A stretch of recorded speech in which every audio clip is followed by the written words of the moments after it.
Hi dears, ഞാൻ ആശാ സച്ചി. ചില ആളുകൾ എപ്പോഴും പറയാറുണ്ട്, എൻ്റെ കയ്യിൽ പണമില്ല, എനിക്ക് കടമുണ്ട്, എൻ്റെ കയ്യിൽ പണം വന്നാൽ ഒട്ടും നിൽക്കില്ല. ഇനി അവർക്ക് ഒരു സമ്പന്നനായിട്ടുള്ള വ്യക്തിയെ കാണുമ്പോൾ അവരൊക്കെ മോശക്കാരാണ്. ഇപ്പോൾ ഒരാൾ വീട് വയ്ക്കുകയോ അല്ലെങ്കിൽ കാറ് വാങ്ങുകയോ ഒക്കെ ചെയ്താൽ അവരോട് അസൂയ തോന്നുന്നത്, എനിക്കത് പറ്റുന്നില്ലല്ലോ എന്ന് ചിന്തിക്കുകയും പരാതി പറയുകയൊക്കെ ചെയ്യുന്നത്. അപ്പോൾ ഇങ്ങനെയുള്ള കാര്യങ്ങൾ നമ്മിലുണ്ടെങ്കിൽ അത് ദാരിദ്ര്യത്തിൻ്റെ മാനസികാവസ്ഥയാണ്. അപ്പോൾ നമുക്ക് എന്താണ് വേണ്ടത് അതിനെയല്ല നമ്മൾ ആകർഷിക്കുന്നത്.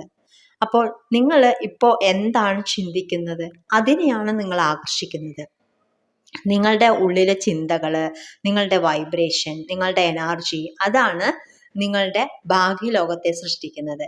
നിങ്ങൾ എപ്പോഴും എൻ്റെ കയ്യിൽ പണമില്ല, കടത്തിലാണ് എന്ന് ചിന്തിക്കുകയും പറയുകയൊക്കെ ചെയ്യുമ്പോൾ നിങ്ങൾ പ്രപഞ്ചത്തിലേക്ക് അയക്കുന്ന സിഗ്നൽ എൻ്റെ കയ്യിൽ പണമില്ല, കടമാണ് എന്നുള്ളതാണ്. അപ്പോൾ പ്രപഞ്ചം തിരികെ നൽകുന്നതും ഇതുപോലെയുള്ള കാര്യങ്ങളാണ്, കൂടുതലായിട്ടുള്ള കാര്യങ്ങളാണ് നിങ്ങളിലേക്ക് തരുന്നത്.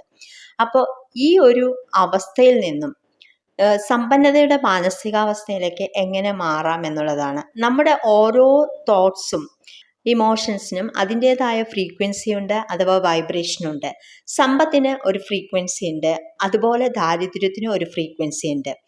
സമ്പത്ത്, ഐശ്വര്യം എന്നിവയുടെ ഫ്രീക്വൻസി എപ്പോഴും നമ്മൾ സന്തോഷമായിട്ടിരിക്കുക, എല്ലാ കാര്യത്തിനും നന്ദിയുള്ളവരായിരിക്കുക, ആത്മവിശ്വാസത്തോടു കൂടി ഇരിക്കുക, സ്നേഹമുണ്ടായിരിക്കുക, ഇതാണ് സമ്പത്തിൻ്റെ ഫ്രീക്വൻസി.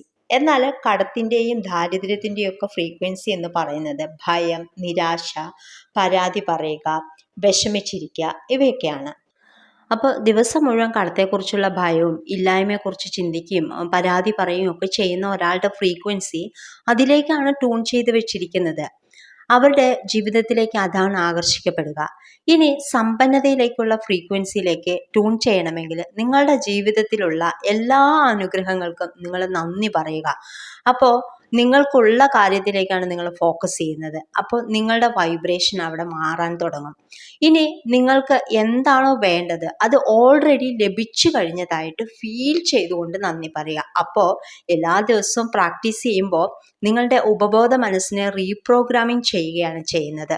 അപ്പോൾ നിങ്ങൾ എല്ലാ ദിവസവും പ്രാക്ടീസ് ചെയ്യുക, തീർച്ചയായിട്ടും നിങ്ങൾക്ക് സമ്പന്നതയിലേക്ക് മാറാനായിട്ട് സാധിക്കും.